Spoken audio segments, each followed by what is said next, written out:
শবে বরাতে মূলত কি কি আমল আছে? শবে বরাতে কি কি আমল আছে ভাই?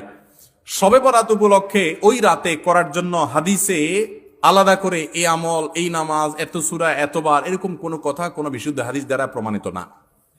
কিন্তু আমরা অনেকে মনে করি শবে বরাতের নামাজ এত রাকাত, প্রথম রাকাতে অমুক সূরা এতবার, দ্বিতীয় রাকাতে তমুক সূরা অতবার, এরকম একটা গদবাদা সিস্টেম আমরা অনেকে বানাই নিছি না? এগুলোর কথা কোনো হাদিস দ্বারা কিন্তু প্রমাণিত না। হাদিসের নামে, ইসলামের নাম মন গড়া কিছু করলে সেটা কিন্তু জায়েজ হবে না।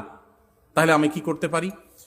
মধ্য শাবানের রাত, যেটাকে আমরা শবে বরাত বলি, এই রাতে আল্লাহ তাআলা বান্দাদেরকে সাধারণ ক্ষমা ঘোষণা করেন। এই রাতের একেবারে কোনো মর্যাদা নাই, ব্যাপারটা সেরকম না। মর্যাদা হলো যে আল্লাহ তাআলা বান্দাদেরকে সাধারণ ক্ষমা ঘোষণা করেন। তবে যার ভিতরে অন্যের প্রতি হিংসা আছে, শত্রুতা আছে, তাকে আল্লাহ মাফ করেন না। আর যে শিরকে লিপ্ত, আল্লাহ তাকে মাফ করেন না।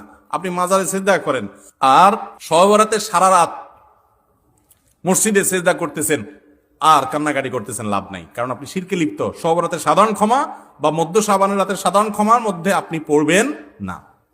এই জন্য শবে বরাতে আল্লাহ তাআলা সাধারণ ক্ষমা যদি আপনি পেতে চান, তাহলে আপনার কি করতে হবে? আপনার নিজেকে শিরক থেকে মুক্ত করতে হবে। শত্রুতা বিদ্বেষ কারোর প্রতি রাখা যাবে না, সবাইকে মাফ করে দিতে হবে। আল্লাহ আমাদেরকে তৌফিক দান করুন।